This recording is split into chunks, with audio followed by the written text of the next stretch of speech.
How's it going, everybody? My name is Warner Fields with Fields of Profit. I'm a mid-six-figure full-time Amazon seller, and in today's video I'm going to be walking you through what's involved in the process of generating your first $10,000 in revenue on Amazon, as far as the tools that you'll need, the exact processes that you'll have to go through, and a rough kind of step-by-step that's involved in the process of actually selling on Amazon to begin with. If you're new to the channel and you haven't, or maybe you haven't already checked it out, I do have a completely free Amazon seller Discord community that's linked down below. There's over 14,000 people in there with tons of great free information. I'd love to see you in there, but let's go ahead and jump into the video.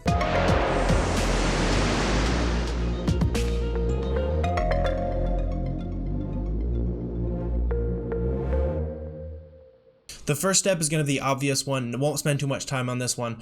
If you don't already have an Amazon Seller Central account, it's different from an Amazon Buyers account. So go ahead and just search Amazon Seller, and then you'll make an account. You can do the $0 a month plan, but I'd recommend diving in with the professional plan, because you will pay $1 per item if you're not on that plan. And if you're growing properly, you should be meeting that goal pretty immediately. And it'll allow you to start using tools, softwares that actually integrate with your Amazon account. So I would recommend going ahead and getting a professional account set up as an Amazon seller. So I'm going to assume you've got that set up at this point. And then next, we're going to have to figure out what exactly we're going to be selling on Amazon. So for us to get that process started, I'm going to go ahead and dive into my computer over here, and we're going to go through a very brief process on how you can find your very first couple products to sell.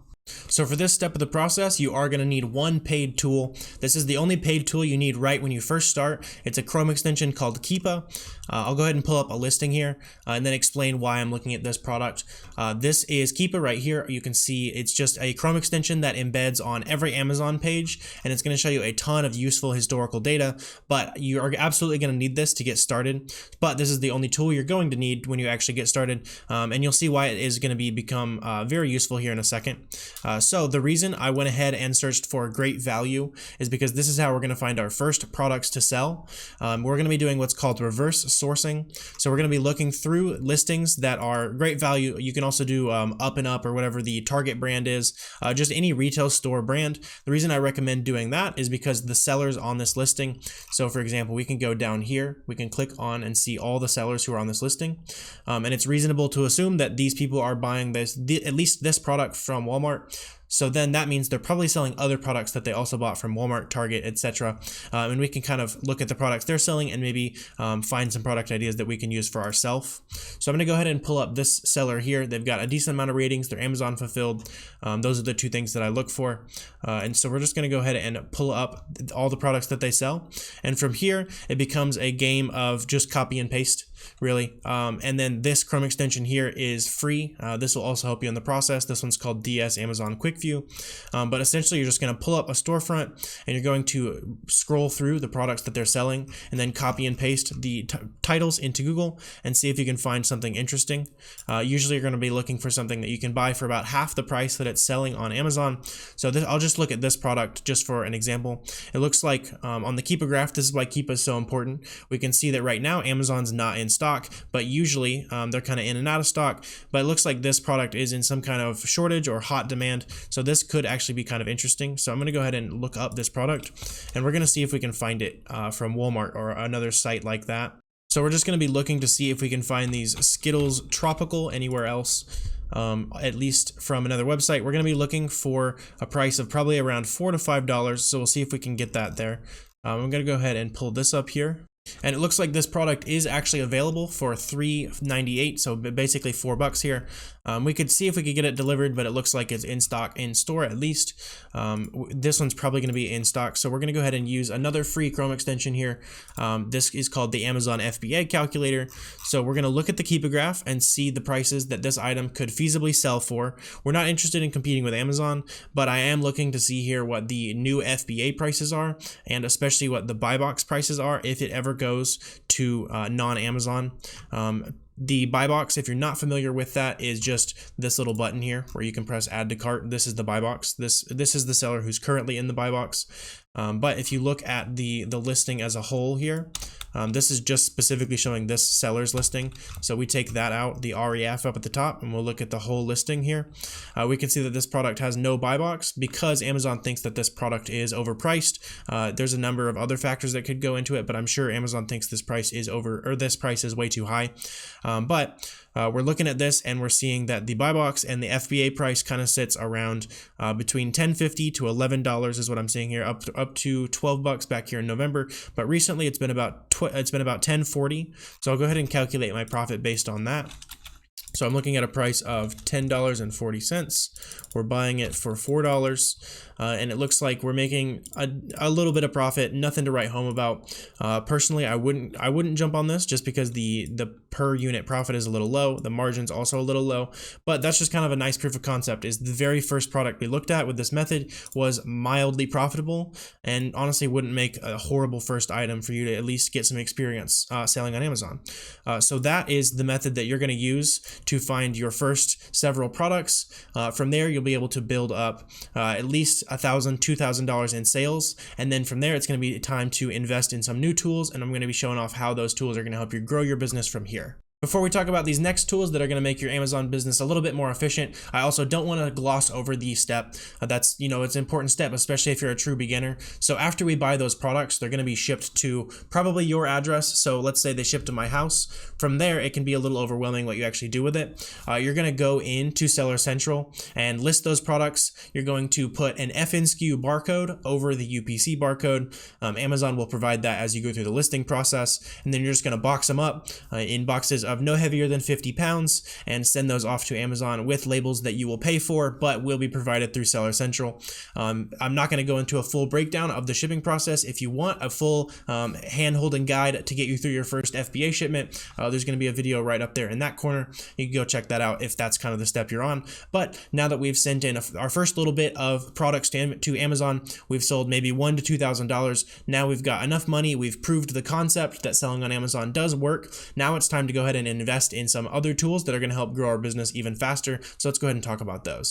So the first tool I would recommend investing in once you get your first little bit of sales, like we talked about, is called BeCool. This is a repricing software, which BeCool specifically is going to monitor your pricing about every 15 minutes. And based on the rules that you're going to be able to set in this repricer, it will adjust those prices down or up or wherever those prices are headed on the Amazon listing to make sure that you are getting your fair share of sales, and also to make sure you're not priced too low, right? Because if prices go up, you want to go up with them, make some more profit. So getting a repricing software is going to increase your sales by a pretty good amount just because of how often it will be monitoring those listings, making sure that your price is competitive.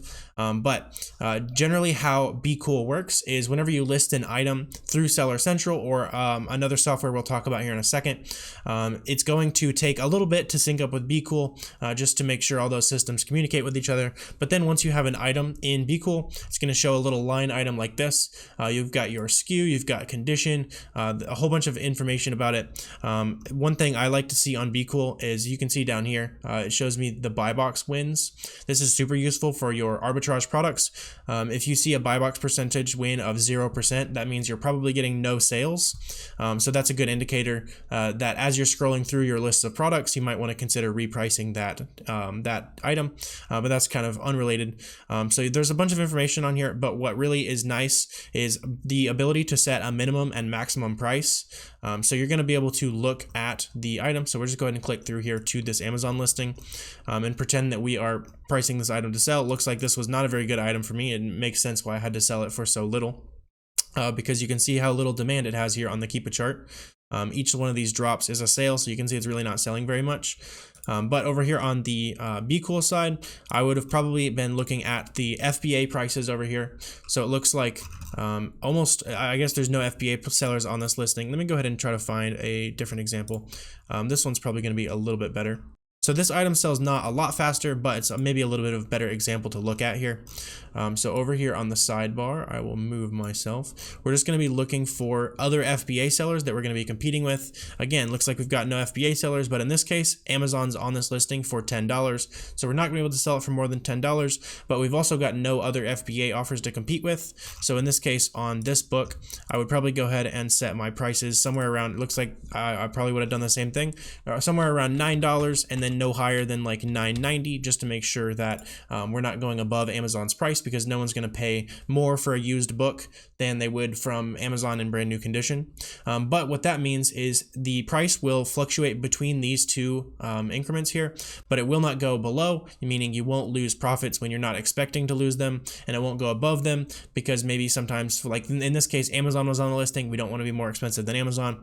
Or maybe you've got another listing, you're the only person on it, you don't want the price to go super high, because then Amazon might suppress that item.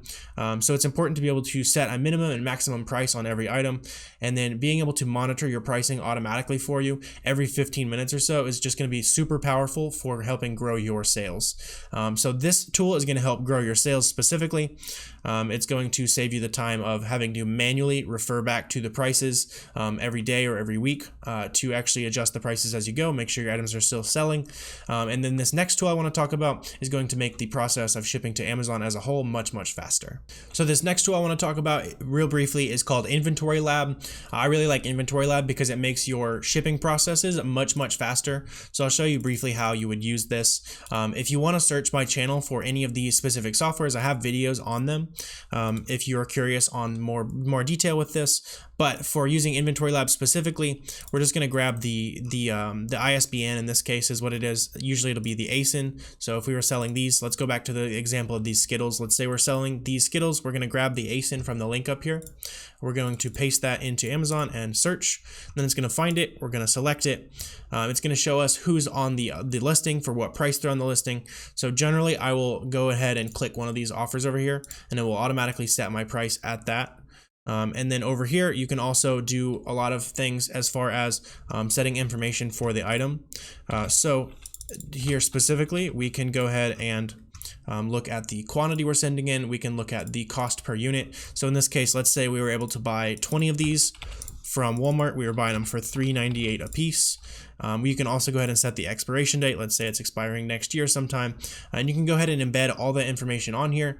And then it's also going to allow you to make a custom SKU. You can see here it's made a custom SKU for me. This is going to be very information packed for me when I'm looking at my items later on and kind of making sure things are running smoothly. But once I've got all the information in here that I want, I can go ahead and press add to batch. It's going to freak out on me because I don't have my label printer hooked up here. But if you have a Dymo label printer or a Rollo or whatever you like to use, you can press add to batch, and then those labels that I talked about earlier, it's going to streamline the process because it will immediately print out those labels. You'll be able to slap those over the barcode of the product, versus if you list through Amazon Seller Central, it's a lot slower process. You have to say, here's everything I'm sending, and then later it'll give you all the labels to print out. And so you have to touch the items more, and you have to backtrack a lot more if you're not using a software like Inventory Lab. Another nice bonus to using Inventory Lab is, like, since we're plugging in our cost per unit here, it actually tracks your costs on the fly, which makes tracking cost of goods sold and stuff like that for tax season a lot more simple. And it can also track data that helps you inform your business decisions. So for example, I've got Walmart punched here and in here as my supplier. I can go back later in a couple months and see, oh, I'm not doing very well at Target, but Walmart, I'm really profitable. So maybe that will help you in the future to buy a little bit less from Target and focus more on Walmart, because that's where you're crushing it. So there's a lot of information that you can actually see with Inventory Lab. I can't dive into a lot of it because it gets into some specific numbers with my account and some products and stuff, but there's a whole bunch of information here. You can find your most profitable ASINs. There's just a lot to look at. It's got a profit and loss statement breaking down your sales minus fees, cost of goods, all that kind of stuff will be able to sync up with Inventory Lab.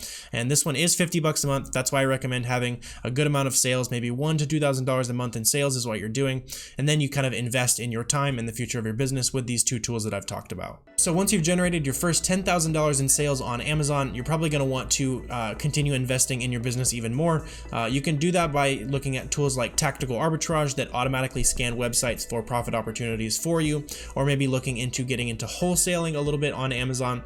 As you grow on your Amazon business, there's going to be tons of videos on my channel that will help walk you through those processes. If you enjoyed this video and got value out of it, please add some value to my business and hit that subscribe button down below. I'd really appreciate that. Feel free to drop any questions, comments, anything like that you have down below as well. I'm always happy to answer those, but I really appreciate you guys watching, and I will see you next time.